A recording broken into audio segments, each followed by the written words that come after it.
அனைவருக்கும் இனிய காலை வணக்கம். இன்று 11ஆம் திகதி டிசம்பர் மாதம் 2013ஆம் ஆண்டு, அதாவது 11/12/13 மிக முக்கியமான ஒரு நாள். அந்த நாளுக்குள் நாங்கள் நுழைந்திருக்கின்றோம். இன்றைய தினம் வெளிவந்திருக்கின்ற பத்திரிகைகள் தொடர்பான கண்ணோட்டத்தை நாங்கள் உங்களுக்கு வழங்க இருக்கின்றோம். அந்த வகையில் இன்றைய தினம் செய்தி அறையிலிருந்து எங்களோடு இணைந்திருக்கிறார் ஊடகவியலாளர் KM ரசூல். வணக்கம் ரசூல். வணக்கம் அம்மா, எப்படி இருக்கீங்க?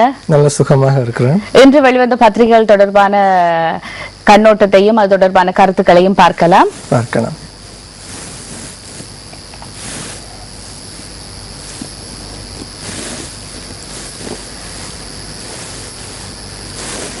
இன்றைய தினம் வெளிவந்திருக்கின்ற சுடரொளி பத்திரிகையின் பிரதான தலைப்புச் செய்தி: தாக்குதலுக்கு படையினர் உதவி, சபையில் தமிழ் கூட்டமைப்பு கண்டனம். திருகோணமலை மக்கள் மேற்கொண்ட கவனஈர்ப்பு போராட்டத்தின் மீது படையினரின் உதவியுடனேயே தாக்குதல் நடத்தப்பட்டது. இந்த தாக்குதலில் காயமடைந்த இருவர் அவசர சிகிச்சை பிரிவில் சிகிச்சை பெற்று வருகின்றனர் என்று தமிழ் தேசிய கூட்டமைப்பின் நாடாளுமன்ற உறுப்பினர் ப. அரியநேந்திரன் சபையில் நேற்று தெரிவித்திருந்தார். அதாவது நேற்றைய தினம் மனித உரிமைகள் தினம். அன்றைய தினத்திற்கு அமைவாக திருகோணமலை பஸ் தரிப்பிடத்திற்கு முன்பாக காணாமல் போனோரின் உறவினர்கள் நேற்று ஒரு கவன ஈர்ப்பு போராட்டத்தில் ஈடுபட்டார்கள்.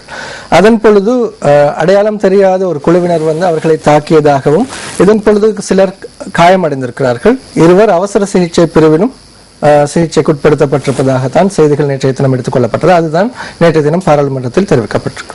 அதாவது சுடரொளியுடைய பிரதான தலைப்புச் செய்தி: காணாமல் போனோர் உறவுகள் மீது திருமலையில் காடியர் தாக்குதல், சர்வதேச மனித உரிமைகள் தினத்தில் அராஜகம், படுகாயமடைந்த பலர் வைத்தியசாலையில் என்று இவ்வாறு பிரதான தலைப்புச் செய்தியை சுமந்து இன்றைய சுடரொளி வெளிவந்திருக்கின்றது. அதே நேரத்தில் இன்றைய தினகரன் பத்திரிகையின் பிரதான தலைப்புச் செய்தி: நெல்சன் மண்டேலாவுக்கு உலகம் அஞ்சலி, 90க்கும் அதிகமான உலக தலைவர்கள் ஜோஹானஸ்பர்க் மைதானத்தில் திரண்டனர்.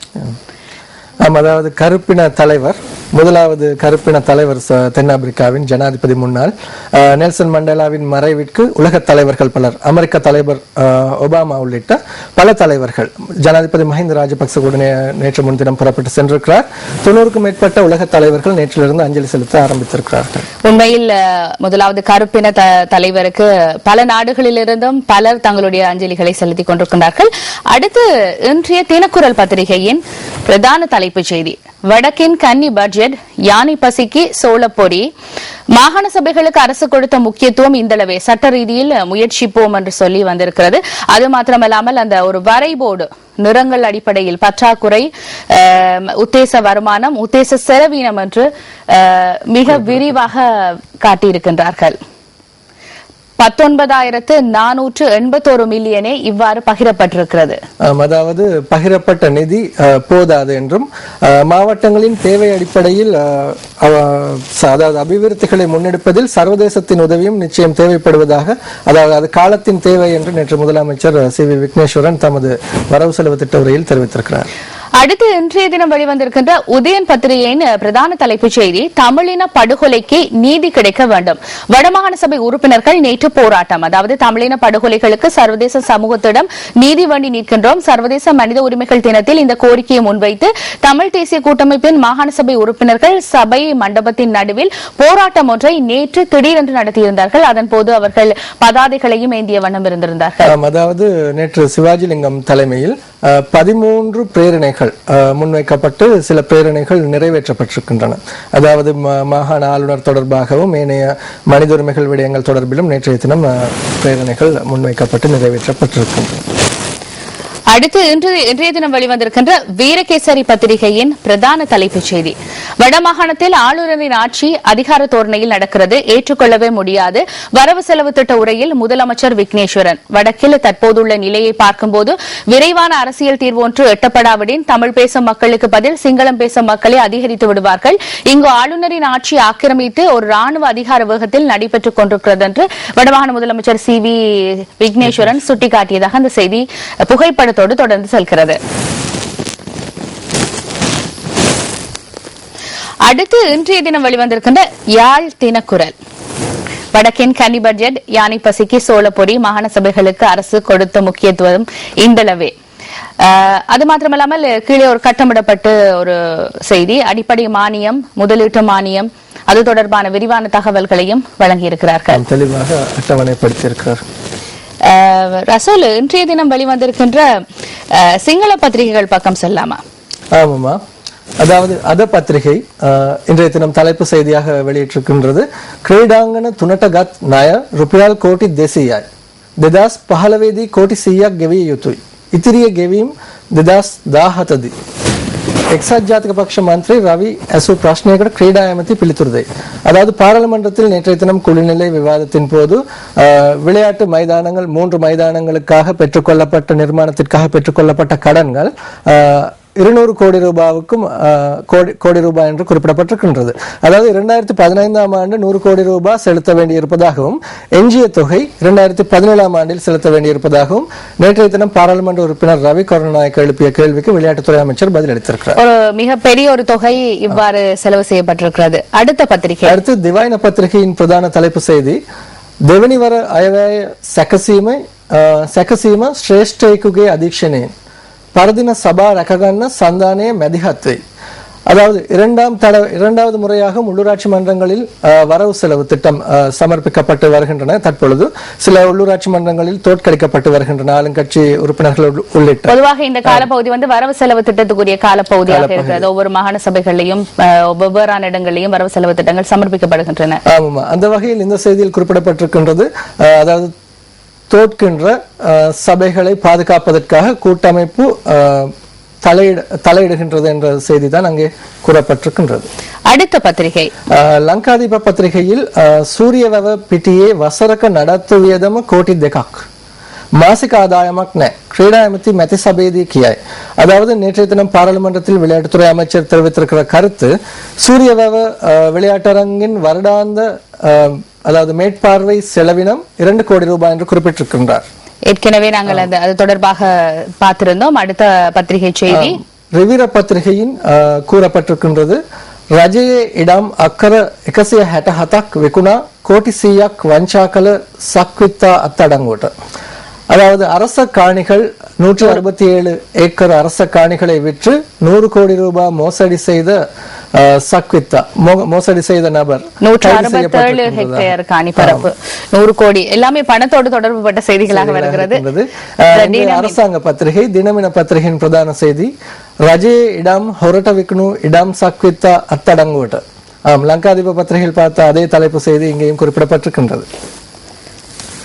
லக்பிம பத்திரிகையில் பிரதான தலைப்பு செய்தி பாரத காத்தன தீந்துவ ஜனவரி 6. அதாவது முன்னாள் அமைச்சர் பாரத லட்சுமண் பிரேமச்சந்திர கொலை தொடர்பான வழக்கு அது தொடர்பான செய்திகள் அங்கே பிரசுரமாக இருக்கின்றன.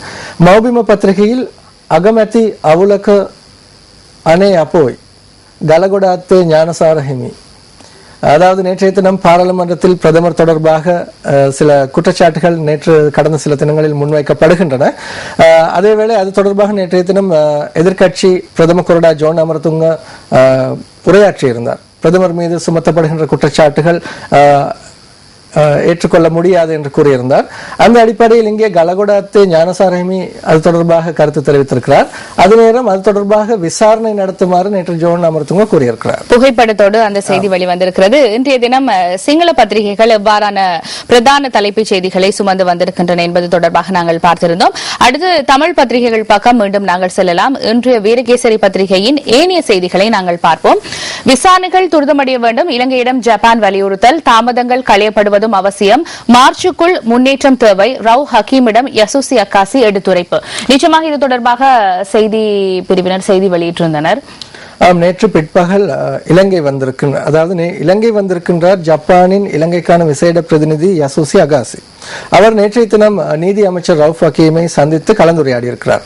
இதன் பொழுது இலங்கை சில சம்பவங்கள் தொடர்பான விசாரணைகள் துரிதப்படுத்தப்பட வேண்டும், அதாவது இலங்கை தொடர்பில் முன்வைக்கப்பட்டிருக்கின்ற விடயங்களை துரிதமாக முன்னெடுக்க வேண்டும். அதாவது எதிர்வரும் மார்ச் மாதம் நடைபெறவுள்ள மனித உரிமைகள் அதாவது ஜெனீவாவில் நடைபெறவுள்ள மனித உரிமைகள் பேரவை கூட்டத்திற்கு முன்னதாக சில விடயங்களில் முன்னேற்றம் ஏற்பட வேண்டும் என்று அவர் அங்கே வலியுறுத்தி கூறியிருக்கிறார். 2 பேருடைய சந்திப்பு தொடர்பான புகைப்படத்தோடு அந்த செய்தி வெளியாகி இருக்கிறது.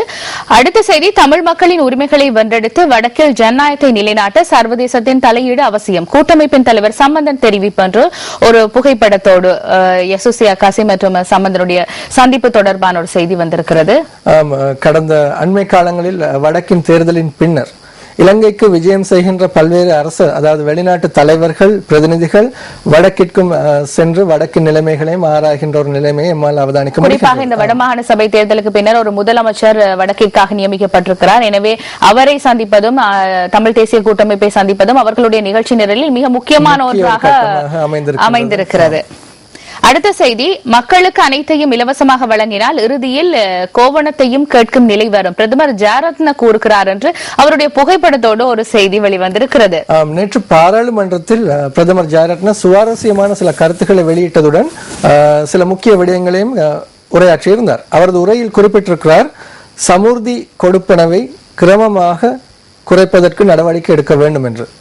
அதாவது ஏற்கனவே சமூர்த்தி என்பது வறுமை கோட்டுக்கு கீழ் உள்ளவர்களுக்கு வழங்கப்படுகின்ற ஒரு கொடுப்பனவு நிவாரண திட்டம் அரசாங்கத்தினால், அதனை குறைக்க வேண்டும். அதாவது மக்கள் இந்த கொடுப்பனவினால் தொடர்ந்தும் பிச்சைக்காரர்களாக மாறிக்கொண்டிருப்பதை அனுமதிக்க முடியாது என்றும் மக்கள் உழைத்து சம்பாதித்து உண்ண வாழ பழக வேண்டும் என்றும் அவர் கூறியிருக்கின்றார். இதில் ரசூல் ரெண்டு விடயங்கள் இருக்கிறது, ரெண்டு விடயங்களை பார்க்க வேண்டும். ஒன்று அவர் சொல்லுகின்ற கருத்தையும் நாங்கள் ஏற்க வேண்டும். தொடர்ந்து இனாமாக வாங்கி கொண்டிருக்கும் போது அவர்கள் சோம்பேறிகளாக மாறிக்கொண்டிருப்பார்கள். ஒரு குடும்பத்தில் இருக்கின்றவர்கள் இளமையானவர்கள் துடிப்பானவர்கள் தங்களுக்கு அந்த தொழிலை தேடிக்கொள்வதில் பின்னடைவை ஏற்படுத்துகிறார்கள். அதாவது மக்களை மேலும் தங்கி இருப்பவர்கள் என்று சொல்லலாம். ஆனால் சில இடங்களில் நான் பார்க்கிறேன், கிராமப்புறங்களிலே அதாவது கணவரோ அல்லது தந்தையோ இல்லாமல் சில பெண்கள் தனித்து வாழ்கின்றார்கள் வயோதிப நிலையில்.